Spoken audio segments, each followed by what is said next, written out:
Once upon a time, there was a little engine called Edward. He lived in a shed with 5 other engines. They were all bigger than Edward and boasted about it. "The driver won't choose you again," they said. "He wants big, strong engines like us." Edward had not been out for a long time. He began to feel sad. Just then, the driver and fireman came along to start work. The driver looked at Edward. "Why are you sad? Would you like to come out today?" he asked. "Yes, please," said Edward. So the fireman lit the fire and made a nice lot of steam. Then the driver pulled the lever and Edward puffed away. "Peep, peep," he whistled. "Look at me now." The others were very cross at being left behind. Away went Edward to get some coaches.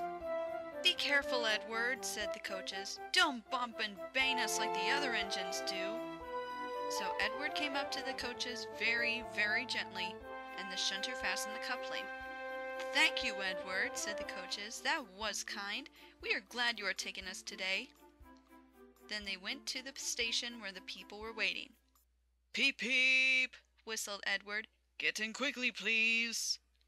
So the people got in quickly, and Edward waited happily for the guard to blow his whistle and wave his green flag. He waited and waited. There was no whistle, no green flag. "Peep, peep, peep, peep! Where's that guard?" Edward was getting anxious.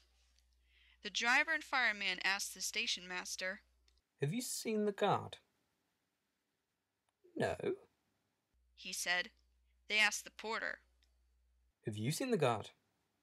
"Yes, last night," said the porter. Edward began to get cross. "Are we ever going to start?" he said. Just then a little boy shouted, "Here he comes!" And there was the guard, running down the hill with his flags in one hand and his sandwich in the other. He ran onto the platform, blew his whistle, and jumped into his van. Edward puffed off. He did have a happy day. All the children ran to wave as he went past, and he met old friends at all the stations. He worked so hard that the driver promised to take him out again next day. "I'm going out again tomorrow," he told the other engines that night in the shed. "What do you think of that?" But he didn't hear what they thought, for he was so tired and happy that he fell asleep at once.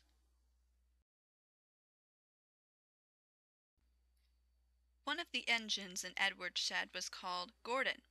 He was very big and very proud. "You watch me this afternoon, little Edward," he boasted, "as I rush through with the express. That will be a splendid sight for you." Just then his driver pulled the lever. "Goodbye, little Edward," said Gordon as he puffed away. "Look out for me this afternoon." Edward went off too, to do some shunting. Edward liked shunting. It was fun playing with trucks. He would come up quietly and give them a pull. "Oh, oh, oh!" screamed the trucks. "Whatever is happening?"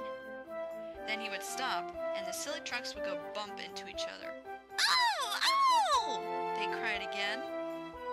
Edward pushed them until they were running nicely, and when they weren't expecting it, he would stop. One of them would be sure to run onto another line. Edward played till there were no more trucks. Then he stopped to rest. Presently he heard a whistle. Gordon came puffing along very slowly and very crossly.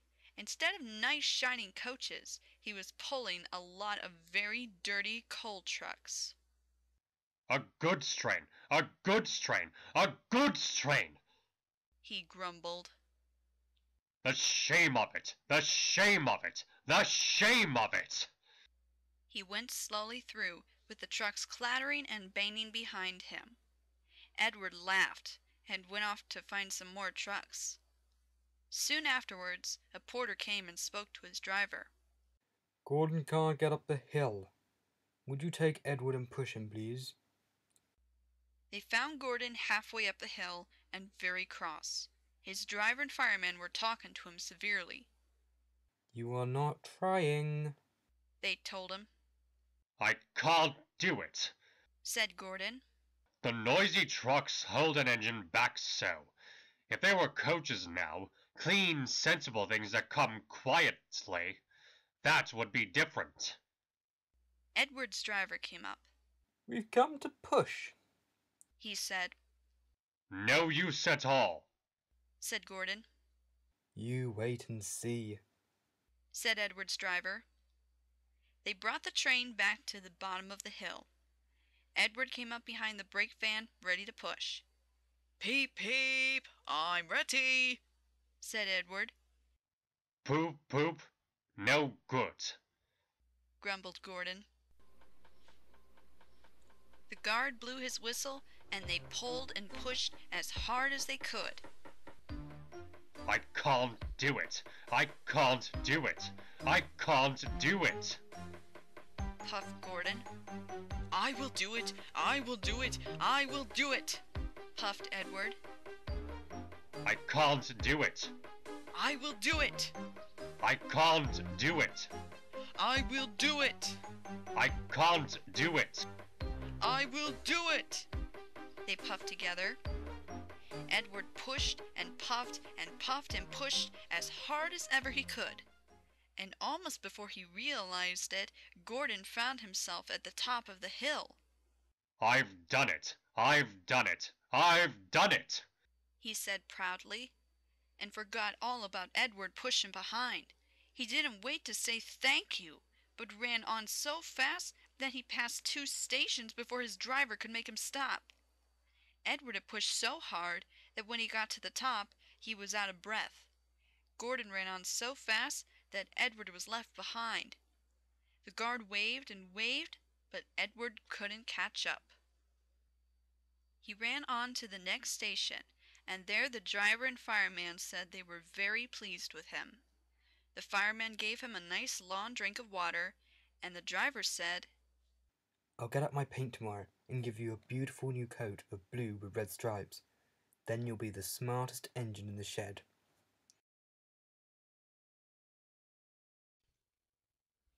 Once an engine attached to a train was afraid of a few drops of rain. It went into a tunnel and squeaked through its funnel and never came out again. The engine's name was Henry.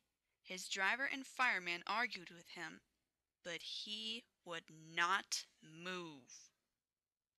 The rain will spoil my lovely green paint with red stripes, he said.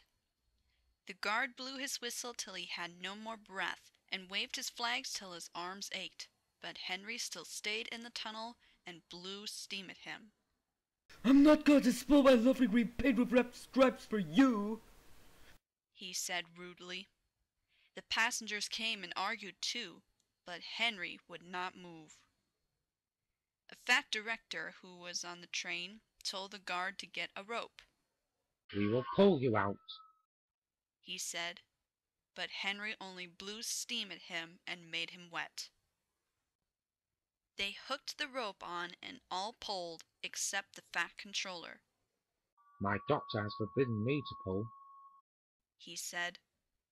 They pulled and pulled and pulled, but still Henry stayed in the tunnel. Then they tried pushing from the other end. The fat controller said, 1, 2, 3, push. but did not help. My doctor has forbidden me to push. He said. They pushed and pushed and pushed, but Henry still stayed in the tunnel.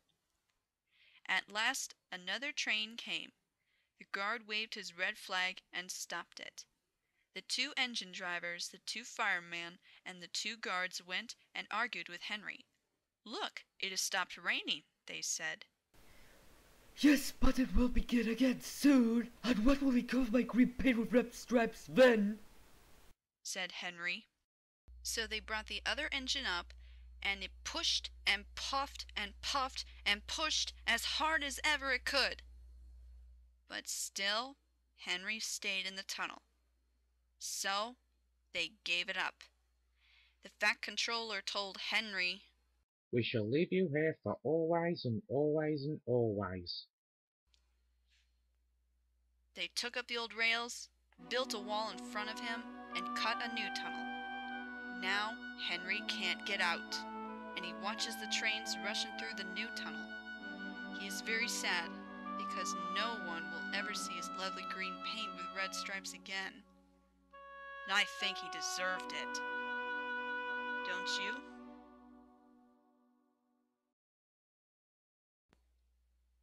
Edward and Gordon often went through the tunnel where Henry was shut up. Edward would say, "Peep, peep, hello." And Gordon would say, Poop, poop, poop. Serves you right. Poor Henry had no steam to answer. His fire had gone out. Soot and dirt from the tunnel roof had spoiled his lovely green paint and red stripes. He was cold and unhappy, and wanted to come out and pull trains too. Gordon always pulled the express. He was proud of being the only engine strong enough to do it. There were many heavy coaches, full of important people, like the Fat Controller, who had punished Henry. Gordon was seeing how fast he could go. Hurry, hurry, hurry. He panted. "Trickety-trock, trickety-trock, trickety-trock," said the coaches. Gordon could see Henry's tunnel in front. In a minute, He thought. I'll poop, poop, poop at Henry, and rush through and out into the open again. Closer and closer he came. He was almost there when crack! He was in a cloud of steam and going slower and slower. His driver stopped the train. What has happened to me? Asked Gordon. I feel so weak. You've burst your safety valve. You can't pull the train anymore. Said the driver. Oh dear. Said Gordon. We were going so nicely too. And look at Henry laughing at me. Gordon made a face at Henry and blew smoke at him. Everybody got out and came to see Gordon. Said the Fat Controller. I never like these big engines, always going wrong. Send for another engine at once. While the guard went to find one, they uncoupled Gordon and ran him on a siding out of the way. The only engine left in the shed was Edward. "I'll come and try," he said. Gordon saw him coming. That's no use. He said. Edward can't pull the train.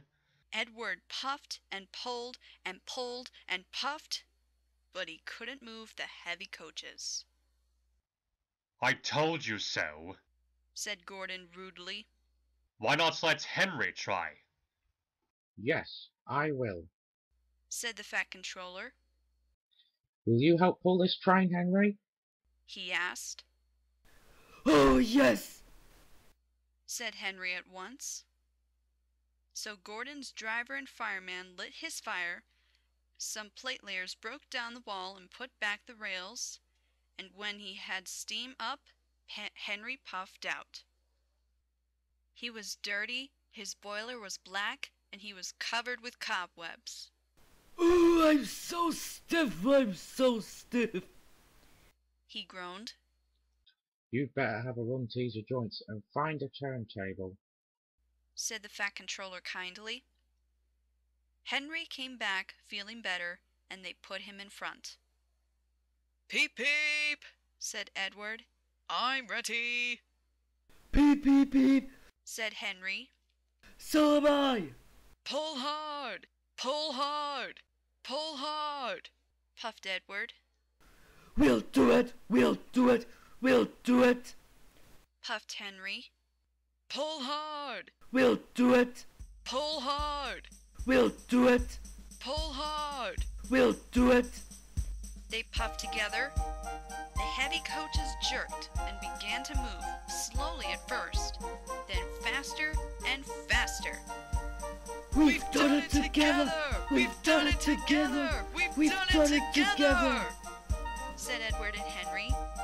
You've done it, hooray! You've done it, hooray! You've done it, hooray! Sang the coaches. All the passengers were excited. The Fat Controller leaned out of the window to wave to Edward and Henry, but the train was going so fast that his hat blew off into a field where a goat ate it for his tea. They never stopped till they came to the big station at the end of the line. The passengers all got out and said, "Thank you!" And the Fat Controller promised Henry a new coat of paint. Would you like blue and red? Yes, please, and I'll be like Edward, said Henry. Edward and Henry went home quietly, and on their way they helped Gordon back to the shed. All three engines are now great friends. Wasn't Henry pleased when he had his new coat?